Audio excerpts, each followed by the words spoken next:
Bonjour à tous. On est présentement chez toutes les marques, donc on voulait faire un retour sur les salons de l'auto où on a pu y être en fait finalement. En effet, là, quelques semaines de cela, on est monté à Montréal, vraiment craqué. Les deux gars, on part un samedi matin à genre 6h30. On s'est décidé un mercredi, fait que Genre, ah ouais, go, on monte. On s'est rendu à Montréal au stade olympique pour le salon du véhicule électrique. Et en fait, on voulait vous faire un petit retour là, sur les modèles plus intéressants qu'on a vus là-bas. Donc, en gros, le salon, qu'est-ce que c'était? C'était en fait dans le stade olympique. C'était immense. ouais, Là. en vrai là, c'était énorme. Là. On avait des essais routiers, on avait des stands, on avait même des véhicules qu'on n'avait pas vus actuellement sur la route ou qui étaient un peu. On n'avait pas vraiment d'actualité face à ces véhicules-là, mais c'est vraiment là, lors du salon du véhicule électrique à Montréal qu'on les a vus. Par exemple, le Hummer, qu'on reviendra un petit peu plus tard. Oui, donc plusieurs modèles de pré-production qui étaient là même. Donc des véhicules qui n'étaient pas en fait fonctionnels, mais ça c'était très cool de voir en fait des modèles comme ça. Et en fait, ça nous a permis d'avoir un petit aperçu de qu'est-ce que ça allait être sur la route, mais qu'on les croise. Donc, sans plus tarder, lançons-nous tout de suite dans nos en fait, modèles qu'on aimerait mentionner qui étaient là au salon, à commencer en fait avec l'Imperium SEV. Oui. Là, Nouvelle compagnie qui arrive au Canada, en fait, qui n'est pas nécessairement arrivée actuellement. Là. On n'en a aucune de disponible à l'heure actuelle si on veut en posséder une. Par contre, on pourra en avoir une si on la commande, on la précommande dès maintenant. On pourra l'avoir, par exemple, en avril. Donc, on a quand même un temps là, afin d'avoir le véhicule qui est assez court. Temps d'attente assez court, en fait, considérant l'attente présente là, sur le marché du véhicule, surtout électrique. Parce qu'on parle actuellement là, à peu près 2 ans là, de temps d'attente, ce qui est assez long. Là. Quand même, et ça, on a quelques mois, même pas, ça se compte en semaines pour avoir un véhicule. Donc, en fait, c'est des véhicules qui viennent directement de Chine, qui sont vendus sous un autre nom là-bas, mais en fait c'est sous le nom Skywell qu'on les vend là-bas. Et ici, en fait, ça vient sous le nom d'Imperium SEV. C'est leur premier modèle de plusieurs, en fait, qui sont supposés s'en venir. Caractéristique de ce modèle-là, il y a deux versions, confort et premium, à 40 000 et 47 000 chacun. Qui est un coût qui est quand même à ne pas négliger parce qu'actuellement sur le marché, avec en fait, ce qu'on offre pour ce véhicule-là en termes d'espace, en termes d'autonomie, puis en termes de prix, pour vrai, j'ai hâte de voir en fait à l'essai routier qu'est-ce que ça va donner. Oui, c'est un très bon package, je trouve, parce que, comme tu l'as mentionné, à l'intérieur, il y a excessivement beaucoup d'espace. Surtout en comptant, en fait, qu'on a encore le 13 000 de subventions canadiennes et québécoises là-dessus. Donc, ça vient là, des véhicules qui se vendent entre 28 et 35 000 C'est rien pour un véhicule 100% électrique, en tout cas, de nos jours. Ça reste quand même beaucoup d'argent, mais pour un versus, mettons, d'autres véhicules qui vont être à 60 000 avec le rabais, c'est quand même pas si pire. Là, puis on parle quand même d'une voiture là, qui est seulement traction avant, mais qui développe 208 HP. Donc, ça va faire le travail. On a hâte vraiment de l'essayer. On n'a pas pu le mettre à l'essai malheureusement, là, mais c'est quelque chose qu'on a hâte de voir. Par exemple, un petit complaint que j'aurais, c'est qu'on a un véhicule qui est un peu commun, je te dirais. C'était la première fois que je le voyais, puis je n'étais pas comme choqué par son design, mettons, genre un Ioniq 5 ou un V6, mettons. Là. J'étais vraiment pas choqué. C'est un véhicule qui est très classique, intemporel, en fait, là, qui va toffer quand même longtemps dans notre société où tout le design avance tellement vite. Et ça, c'est le point de vue à Raphaël, parce que moi, j'adore. On est resté dans les lignes actuelles d'un véhicule essence, donc on n'est pas allé chercher quelque chose de juste wow, comme par exemple, comme tu l'as dit avec le Ioniq 5 ou le V6, là, qui est quelque chose de wow, qui est plutôt futuriste, en fait. Donc là, on est allé dans quelque chose de très simple, normal, puis moi, ça a fait de mon bonheur. Tant mieux pour toi. L'intérieur est aussi très bien fait, à mon sens. Il y a beaucoup de choses qui ont été inspirées de peut-être d'autres marques. Je dis pas ça parce que on a une console centrale qui ressemble quand même à celle d'une Mercedes. On a un volant des nouveaux Grand Cherokee. Tu sais, on voit un petit peu quelques inspirations des autres marques. Qu'il y a eu quelques inspirations, mais ça ne leur enlève rien parce que c'est quand même très, très bâti. Et on est supposé avoir une belle technologie. L'écran du modèle qui était là était encore un chinois, mais ça avait l'air quand même bien fait pour, en tout cas, un bon système. Donc, c'est ce qui fait pas mal le tour de ce véhicule-là. Oui. Bien, déjà, juste ce qu'on a présenté au salon pour Imperium, donc on a présenté un autobus aussi qui 100% est électrique, 100% électrique, qui était assez avantageux, ce qu'on nous a dit de la part de chez Imperium, en termes de prix, en termes d'autonomie et en termes de capacité aussi qu'on était capable d'avoir. Donc, reste à voir là, si ça va être quelque chose qui va pouvoir intéresser les gens dans le futur. Oui. Donc, second modèle qu'on aimerait vous parler, la Bolt V, Bolt UV. Il y en avait. Il y en avait, ça avait juste aucun sens. Écoute, il y en avait au moins, je pense, une vingtaine dans le salon minimum. C'était fou. Il y avait tellement de la Bolt au pied Essai carré. routier, on a eu 2 concessions de Chevrolet qui en avaient entre 2 et 4 chaque. Plus chez Chevrolet, on en avait 4. Donc, c'était énorme là, le nombre de Chevrolet Bolt. Il y avait 4 Bolt puis 4 Bolt UV. C'était fou là, comment il y en avait. Par exemple, ce que j'ai remarqué de ce véhicule-là, c'est que les gens semblaient perdre un peu d'intérêt. En fait, par rapport au nombre de véhicules qu'il y avait, c'est pas ceux-là qui avaient le plus d'intérêt. De personnes qui allaient les voir. Il n'y avait pas tant de fils que ça pour aller s'asseoir dedans. Non, c'est ça. C'était quand même pas si impressionnant. Oui, c'est un véhicule qui est sur le marché depuis longtemps. Par exemple, on a eu un petit redesign l'année dernière. On a eu un gros problème de la part de chez Chevrolet, par contre. C'est sûr que ça a fait mal parce que Chevrolet était sur une très, très bonne lancée avec ce véhicule-là. Et en ayant eu ce petit problème-là de... Léger, de des bolts qui brûlent, là. Pas de problème. Donc, avec ce petit problème-là, là, je crois que ça l'a un petit peu là, réduit l'engouement des gens, exactement.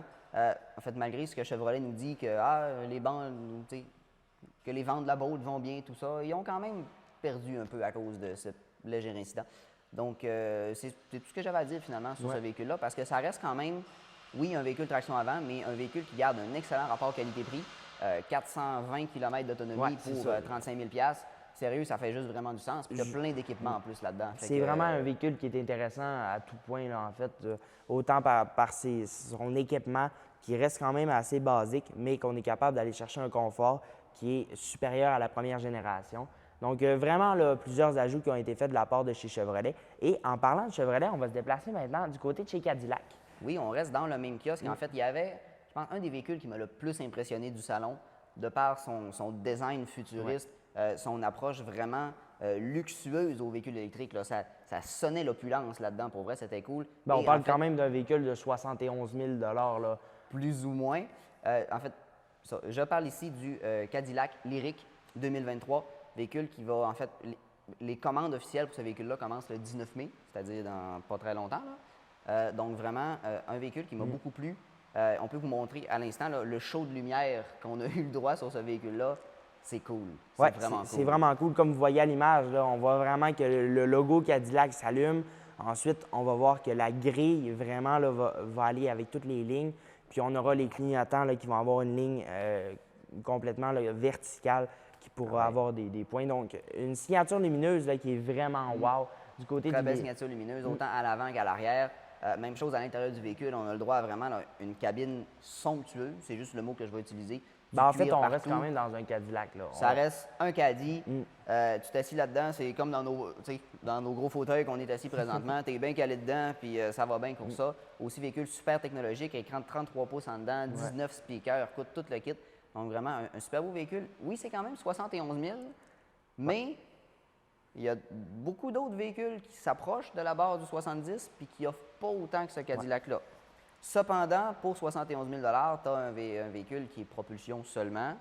On a là ici 502 km d'autonomie, ce qui est quand même très, très bon. Ce qui est quand même assez énorme, mais pour le prix, moi, j'aurais préféré, par exemple, avoir une traction intégrale avec le prix qu'on a, puis l'autonomie. Ça aurait été le Saint Graal, en tout cas, pour ce qui a trait à nos conditions au Québec-Canada. Donc, ça aurait été vraiment pas mal ce qui aurait été... Cadillac nous dit que la traction intégrale s'en vient. La puissance développée va avoisiner 500 chevaux, ce qui est quand même pas négligeable. Donc, ça s'en vient, pas tout de suite. Les premiers modèles vont être à propulsion, mais ça s'en vient. Et je pense que c'est un véhicule qui va scorer très fort dans notre marché. Vraiment, sérieusement, là, ça va être quelque chose d'assez intéressant. Ensuite, même chose, on reste encore une fois dans le même... pas la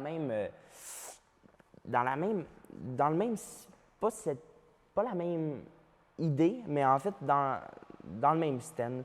On y va avec le Hummer, qui qui n'a pas été ouvert malheureusement. On n'a pas pu voir directement à l'intérieur, s'asseoir, vérifier. Là. Exact. C'était un modèle de pré-production, encore une fois, celui-là. On a eu le droit, par exemple, d'avoir lui aussi la signature lumineuse, là, l'ouverture, qui est moins somptueuse un petit peu que le Cadillac Lyriq.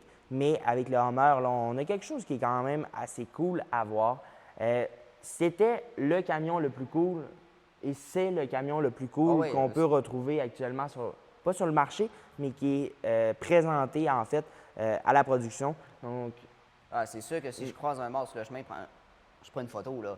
C'est cool, c'est gros, c'est imposant, c'est immense. Le design de ça, c'est robuste, c'est carré, ça a l'air puissant.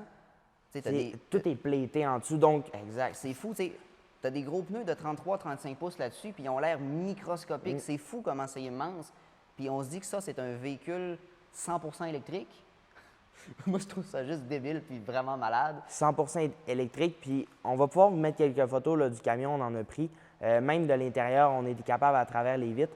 Donc, à l'intérieur, je trouve que c'est un des plus beaux intérieurs de VUS camion qu'on peut retrouver sur le marché actuellement. Là. On a vu d'autres modèles, là, le F-150 Lightning, là, puis je vous le dis, vraiment, le Hummer, une petite coche de plus. Oui, surtout que c'est un camion d'un qui est très, très cher. On s'entend, surtout dans les éditions 1, là, les premières qui ont déjà, en fait, commencé à être livrées aux States. On a un camion de près de 130 000 quand même. Oui, c'est ça. Ça reste violent, là, on s'entend. Mais 1000 chevaux, je dis ça, déjà là, c'est fou. 0-100, on s'entend, c'est un truck qui pèse 9000 livres. C'est pesant, là. 3 secondes. C'est débile, c'est n'importe quoi.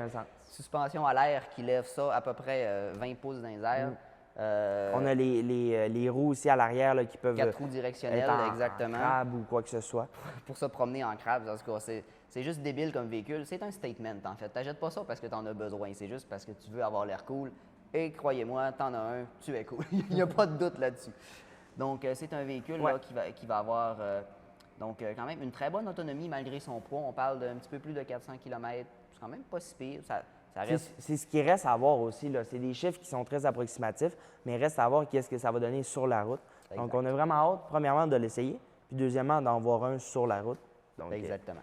Ensuite… En fait, on fait juste traverser la rue. On se ramasse chez le kiosque de chez Audi. Eux avaient 3 modèles en exposition au salon.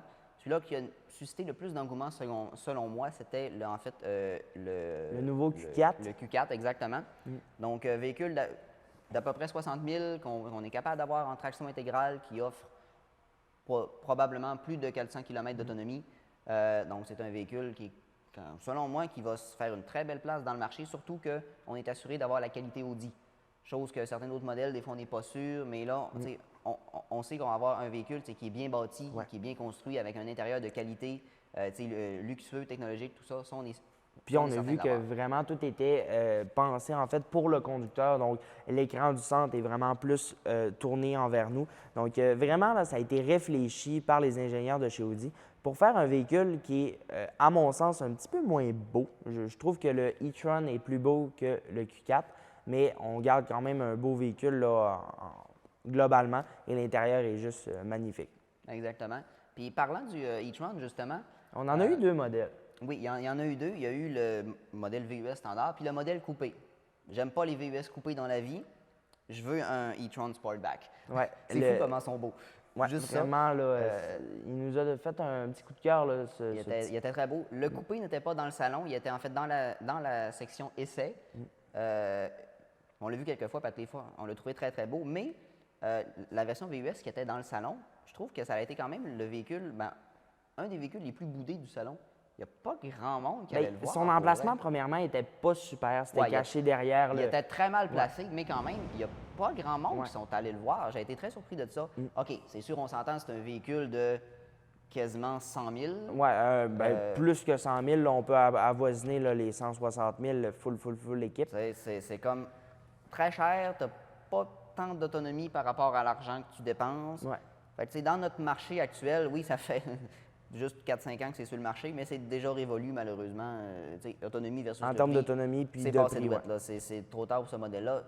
Selon moi, il ne sera pas renouvelé dans sa forme actuelle. Comme il est là. Ça va être un autre modèle qui va le remplacer avec des meilleures caractéristiques. Sauf un autre du côté de chez Audi. On en avait 3. Donc, on avait le Q4, on avait le e-tron, mais on avait aussi le e-tron RS. RS, ouais, qui était juste, wow.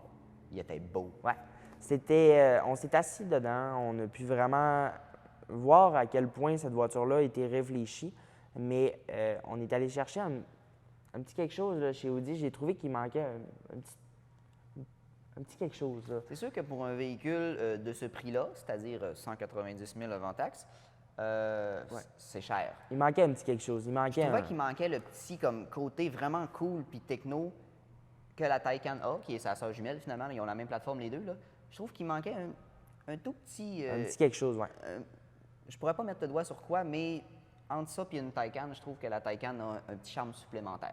Par exemple, j'y enlève rien, ça reste un véhicule qui est excessivement chic à l'extérieur, excessivement luxueux à l'intérieur, sportif au bout, du carbone partout, pour vrai, très beau véhicule. Je vous passe les specs un petit peu vite. 637 HP, juste ça doit kicker mon homme, là, ça doit être fou. 450 km d'autonomie, 0-100, 3,3 secondes. C'est fou. Juste ça, tout le monde en fait. Ouais. Voilà. Donc, c'était juste assez là, pour se dire que, quand même, du côté de chez Audi, on va avoir quelque chose d'assez intéressant pour le futur au niveau de l'électrique. L'hybride, ils ne sont pas nécessairement là à 100 là, mais au niveau de l'électrique, là, on va être capable d'aller chercher des véhicules qui vont quand même être, au niveau, en termes de prix, qui vont être capables d'être concurrentiels avec ce qu'on retrouve sur le marché actuellement. C'est sûr qu'on a un véhicule qui est haut de gamme là, de la part de chez Audi, mais c'est sûr qu'on est capable d'aller concurrencer directement là, les... Je pense qu'ils vont se tailler une très belle place dans le marché, en fait, de l'électrique. Ils vont vraiment avoir là, une très, très bonne place, selon moi, dans les années à venir. Ensuite, on traverse la rue encore du côté de chez Ford. Premier modèle que j'aimerais vous présenter, le très controversé Mustang Mach-E. Ce VUS 4 pattes et 4 portes qui a fait énormément jaser. Énormément jasé. Et c'est ce qui a fait... Surtout sur place, parce qu'on avait une version, en fait, GT édition performance, donc un véhicule de 500 quelques chevaux qui en tout cas, fou raide, là. Mais en termes général, le Mustang a quand même fait jaser. Le monde ne voulait pas cette version-là parce qu'elle est trop chère. Puis de toute manière, c'était quand même assez... 100 000. Wow, là, je veux dire, il était orange. Orange fluo, c'est sûr, le monde ne voulait pas celui-là. Mais j'ai quand même entendu beaucoup de questions qui se sont posées sur c'est quoi les autres versions, c'est quoi les prix, c'est quoi les specs, tout ça. Parce que le monde savent que c'est un modèle qui est intéressant, que des prix qui sont quand même corrects. Là. Ouais. Ça commence autour de 55 57 000. L'attente est quand même assez bonne. Tu sais, on n'a pas Quand trop même une pas grosse si pire. attente chez Ford. C'est quelques mois, oui, mais c'est pas 2 ans. C'est quand même pas si pire. C'est quand même bien, ouais. C'est un design qui, selon moi, est très, très joli, qui fait beaucoup jaser. Là. Ça reste un véhicule qui est quand même très attirant puis qui se démarque des autres véhicules électriques avec Clairement, son long ouais. capot. On a quand même retrouvé la forme fastback un peu du Mustang, puis ça, j'aime ça. On a aussi une très bonne technologie dans ce véhicule-là. On reste quand même avec des systèmes d'aide à la conduite qui sont quand même très bien développés. Technologie à bord avec l'écran géant, super bien aussi. Ouais. Mais je pense que les gens n'ont pas tout à fait encore avalé la pilule de Spot Mustang. Oui, c'est ça. C'est ce que Il reste quelque chose aussi avec le design intérieur là, qui, moi, m'agace un petit peu. Là, la roulette au centre là, que j'aime plus ou moins. Tu l'as eu vraiment, cette roulette. Donc, à toutes les fois qu'on parle du Mustang, il me parle de sa maudite roulette. Vraiment. Et on va transférer. Donc, dans le même stand, on va parler du F-150 Lightning qui a suscité énormément de questionnements et d'intérêt parce que les gens, est-ce que les compagnies de transport vont être capables de faire avec des véhicules 100% électriques? C'est des questions qu'on peut se poser en fait. Et avec ce camion-là, on a eu le droit à un modèle de pré-production, premièrement, qu'on n'a pas pu s'asseoir à l'intérieur. Non. On a pu Je suis voir quand même un petit peu déçu parce que j'aurais aimé ça. Mais de l'extérieur, comme tu disais, c'est un camion, il ressemble à un F-150. C'est ça que j'aime. Il y a plusieurs personnes qui m'ont interpellé, c'est parce qu'ils voyaient qu'on tournait autour puis tout ça. Ils me regardent puis ils font « Ça, c'est un F-150 hybride, right? » Puis là, moi, je lui réponds « Non, c'est vraiment un F-150 100% électrique. » Puis ils ne me croyaient pas. Mais juste pour dire à quel point il ressemble à un F-150. C'est sûr que la grosse grille en avant là, fait vraiment Ouais. pas pareil aucunement qu'un F-150 conventionnel. Mais si on regarde l'ensemble du camion, là, on est vraiment près. C'est ça. Puis je trouve que c'est un bon... En fait, c'est un avantage dans un sens parce que c'est pas quelque chose de trop futuriste qui va faire peur au monde. C'est ça. Par exemple, un Hyundai Ioniq 5 que les gens aiment bien, mais des fois, le design les arrête un peu. Ça, par exemple, ça reste intemporel. C'est un F-150 puis c'est très cool. C'est ça. Dans les specs, on parle d'un prix qui part à peu près 60 000, ce qui est quand même pas si pire pour la version Pro, là, la version désignée pour les entreprises. Ensuite, on a une seule configuration, donc cabine, en fait la plus grande cabine, là, cabine Super Crew qui appelle, avec la boîte de 6 pieds, seule configuration que tu as. C'est la configuration que la plupart des gens vont prendre selon moi. Donc, C'est pas de pour problème rien avec qu'on ça. l'a fait du côté de chez On a Ford. aussi 2 batteries, une qui permet à peu près 480 km, puis l'autre un petit peu plus de 600. Ça reste des autonomies qui sont correctes. On annonce à peu près 10 000 livres de remorquage. J'ai hâte de voir l'autonomie dropper avec un trailer sur la pôle. Mais quand même, on a un camion avec des bonnes specs, pareil, surtout pour le prix. Par exemple, il n'y a pas beaucoup d'options. Quand tu vas jouer sur le configurateur, qui est maintenant en ligne sur Ford.com, pour ceux qui s'intéressent, tu n'as pas d'option de roue. Non. Selon la version que tu choisis, tu n'as pas d'option de roue. Tu as 6-7 couleurs, pas plus que ça. C'est tout bleu, gris ou noir ou blanc. C'est pas mal ça. On est allé un petit peu dans le modèle Tesla, là. On est allé dans le... Oui, c'est... t'as ça, puis tu chioles pas. C'est ça. L'intérieur, pas de choix de couleur, t'as pas de choix de grand-chose. C'est la seule chose que tu peux optionner. C'est la tablette au centre puis les sièges qui couchent. Là. Reste C'est à pas mal ça. reste à voir ce qu'on va offrir lors de la commercialisation. C'est de vraiment, après quelques mois ou Peut-être un qu'ils an vont ou se deux, déniaiser ouais, puis ils vont peut-être. se dire « Ah, le monde veut des miroirs de remorquage sur leur F-150 électrique parce que c'est pas offert présentement. » Mais on va voir. Selon moi, oui, ils vont ajouter quelques petits trucs en cours de route, mais pour l'instant, ça reste quand même ça. C'est très limité comme option. C'est quelque chose que je déplore un peu. Ouais. On parlait d'entreprise de transport. Bien, on a trouvé, en fait, le seul véhicule de transport pour les livraisons ou quoi que ce soit qui était présent sur le salon, donc le e-Transit, qui, lui, c'était juste cool, en fait. On a pris un transit électrique, tout simplement. On a sacré une batterie dedans. C'est exactement ça qui est arrivé. Pas de trouble. Donc, ça reste un véhicule qui a un prix quand même, oui, plus élevé qu'un transit à essence, je vous l'accorde, mais un prix qui est quand même modique. Je peux vous afficher là, tous les prix, en fait, de la gamme à l'écran. On peut l'avoir dans toutes les configurations possibles, c'est-à-dire, toi, toutes les hauteurs, toutes les longueurs que tu veux. Vraiment, tu peux faire pareil qu'avec un transit normal, mais il y a une batterie dedans. Puis, je trouvais juste ça le fun d'avoir un véhicule pour les entreprises avec à peu près 200 km d'autonomie. Reste à voir ce qu'on va annoncer clairement, là, très C'est ça. précisément. Mais pour Exactement. l'instant, c'est ce qu'on a. Puis aussi, c'était le fun de voir qu'il y a potentiellement des conversions en VR qui peuvent se faire là-dedans. Je trouve que c'est une avenue qui va probablement être en fait très exploitée dans les prochaines années, des VR électriques. Je trouve ça cool, puis je pense que ça pourrait être super intéressant d'avoir ça. Alors, maintenant, on se retrouve du côté de chez Toy. Donc, Oui, Toyota, véhicule, en fait, qui a suscité le plus d'intérêt dans leur stand n'était pas le BZ4X, à la grande surprise de tous, c'était le RAV4 Prime. Puis il en avait amené un. il est très, très, très attendu actuellement sur le marché. Il y a quand même 2 ans et demi de délai pour en avoir un, c'est long. Mais ça reste un véhicule qui est quand même très intéressant à mon sens. Tu as 68 km d'autonomie 100% électrique, le meilleur hybride rechargeable pour l'instant. Actuellement sur le marché, oui. 979 km en mode pour mini, là, avec une tanké d'essence pleine. Ça, c'est quand même très cool. Et on vend ça entre 45 et 55 000 en PDSF de base. Donc, on a tous les rabais gouvernementaux qui sont disponibles. Ça reste très bon, pour vrai. Je pense que et c'est pour ça que ça se vend beaucoup. Ensuite, il y avait le BZ4X, là, comme je vous l'ai mentionné, véhicule 100% électrique. Comme Le design, on était plutôt pas sûr. En fait, on va vous mettre quelques images, là, mais le design était... Surtout avec le plastique sur les ailes, pas trop bonne de qualité. On peut l'avoir peinturé sur les 2 dernières versions, mais c'est une option qui coûte de l'argent. Puis quand tu veux rester dans les versions de base, tu vas avoir du gros plastique dégueu. Puis perso, on aime moins ça. Ouais. Bref, ça reste un véhicule qui va quand même être un petit peu compétitif selon moi. 201 chevaux en version traction, 214 en version 4 pattes, fait que 13 chevaux en arrière. Yahoo! Donc, on a 4 versions différentes pour ce véhicule-là. La L qui est à 45 000, LE qui est à 50 000 et XLE qui est à 55 000. Aux États-Unis, il y a 4 versions. Nous autres, on en a 3 parce que sur la XLE, tu peux ajouter le pack technologie, qui est en fait une version qui ont déguisé avec un groupe d'options pour en fait être éligible aux rabais gouvernementaux en bas de 60 000 parce que le Technology Pack aux States, en fait, ça dépasse 61 000 Donc, on n'aurait pas accès, mais c'est un XLE avec pack technologie. C'est ça, la petite pomme qu'ils ont faite ici. C'est une belle option. On avait 2 autres véhicules hybrides qui étaient disponibles. Donc, on avait le Tundra et on avait le Venza qui sont deux belles options. Du côté de chez Tundra, ça fait du bien qu'on refasse une refonte de ce Oui, modèle-là. surtout que l'autre avait comme 12 ans, c'était le temps. Là. On a fait une refonte. Ensuite, on est allé chercher, là, on est allé chercher la compétition directe là, avec le Fold Power Boost qui est En disponible plein sur le dedans. marché. C'est un V6 3.5 biturbo avec une batterie. C'est un Power Boost, mais avec un Crestoy dessus. Mais ça reste vraiment. La qualité de finition qui était là. Surtout avec Capstone qui Ouais. était là dans ce modèle-là. Véhicule super luxueux que pour vrai, j'adore. Puis je trouve que c'est un des camions avec la plus belle gueule sur les routes présentement.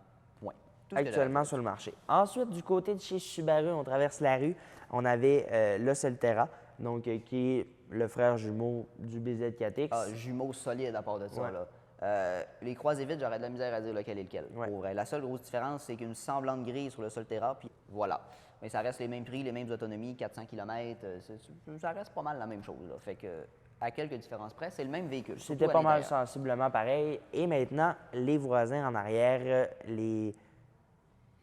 Le plus beau kiosque, selon moi, du C'est salon qu'on a épuré. visité, épuré, des beaux trucs blancs avec un char blanc dessus, super épuré, j'ai bien aimé ça. Polestar qui était là, Ouais. la division 100% électrique de Volvo. La Polestar 2 a été un des modèles les plus visités du salon. à énormément d'intérêt. Les gens, à place de, mettons, s'envoyer vers une Tesla Model 3, se sont peut-être questionnés à savoir est-ce que le Polestar 2 serait peut-être la plus belle option. Surtout que Tesla n'était pas là au salon. Ouais. Il était là ici à Saguenay quand on a fait le salon, mais il n'était pas au Salon électrique de Montréal. Il y avait en fait le club Tesla qui était présent, qui venait montrer leur véhicule personnel, dont une Tesla Roadster qui était très cool, mais il n'y avait pas Tesla qui était là. Ouais. Ça, j'ai trouvé ça déplorable quand même. Ceux qui veulent vendre autant de véhicules, ils n'étaient pas là. Bref. Mais les gens ont quand même posé la question, Model 3 ou Polestar 2? On pourrait faire un autre petit vidéo comme ça, Une là, autre juste pour émission, vraiment les comparer comme il faut. Là.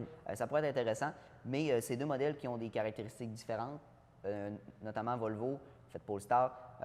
L'intérieur, c'est vraiment ça le point fort. Ouais, Je veux dire, vraiment. c'est luxueux, des qualités incroyables avec le système Google, vraiment. J'adore ce véhicule-là. Vraiment. Ensuite, on avait la Polestar 1, qui elle est un hybride là, complètement full, qui avait Juste folle. Je pense que le mot est pas assez fort. juste aucun sens, en fait. Ouais. Ouais. C'est un véhicule qui a été produit à 1500 unités. C'est un véhicule hybride rechargeable de 200 000 et plus, selon la peinture que tu choisis. Ça C'était fait mal. quelque chose. Surtout que débarré en plein milieu du salon, ça, j'ai été surpris qu'ils mettent ça là. Le petit gars qui traverse. Ah, excusez. Ouais. On a vu beaucoup de choses qui étaient déplorables, Ouais. mais c'est un de nos véhicules préférés, je pense. Ouais, Là, vraiment, 626 chevaux, qui était 2,9 disponible, secondes, 0-100. Un coupé somptueux qui allie le confort et le luxe suprême avec Ouais. les performances et la tenue de route incroyable. C'est mon nouveau char de rêve, puis j'aimerais vraiment ça le conduire. Si quelqu'un en a un, s'il vous plaît, appelez-moi. Bref. Ensuite, du côté de chez Volvo, on avait le XC40 et le C40. Donc, le XC40 qui est le véhicule en ce moment qui est là depuis plus longtemps que le C40 parce qu'on vient presque de l'annoncer. Ouais, ça fait quelques années que le XC40 est là, puis il est quand même oublié de la population, je Ouais. te dirais. Le monde. Il n'est pas dans les premiers choix, non, mettons. le monde passe en avant, il faisait, hein, ils en font des 100% Ouais. électriques de ce modèle-là, ils ne le savaient pas. Les choses qu'on a trouvé un petit peu plates, c'est les prix PDSF parce qu'on parle d'un véhicule de 62 000 en prix de base. 62, 61, 9 quelque chose, là. Come on, ben c'est là 2000 Tu sais, $. je veux dire, ce ne serait pas grand-chose là, à 59 995 comme on faisait précédemment. Là, il était possible de l'avoir avec le rabais gouvernemental. Mais Là, là, on il est l'a rendu à monté un 62, petit peu. on l'a pu. On perd C'est quand ça. même, tu sais, ça nous coûte 15 000 de plus finalement. Là. Et on perd une bonne clientèle là, quand même, des gens Oui. qui étaient intéressés Ça, par je ce trouve. véhicule-là. Par exemple, ça reste objectivement un véhicule qui est très luxueux, qui est très somptueux. Là. C'est vraiment, là, j'ai adoré l'intérieur de Ouais. ce véhicule-là surtout. Un petit de- VUS bien correct. C'est un design extérieur carré, réussi avec des belles lignes Ouais. suédoises. J'ai adoré ça. Maintenant, le C40, c'est quoi la différence avec un XC? On l'a coupé. On a coupé le derrière, puis on a rajouté un petit 5 km d'autonomie. C'est la grosse différence que ça a donné. Écoute, c'est une version plus aérodynamique pour favoriser les performances du véhicule électrique. On gagne 5 km On n'a pas été vraiment conquis par le Pas C40. tant, même par le design, il ne m'a pas tant conquis. Et en fait, défaut de ce véhicule-là, c'est qu'on a seulement la version la plus huppée du XC40 qui est disponible, c'est-à-dire celle-là à 75 000 de base. Yeah.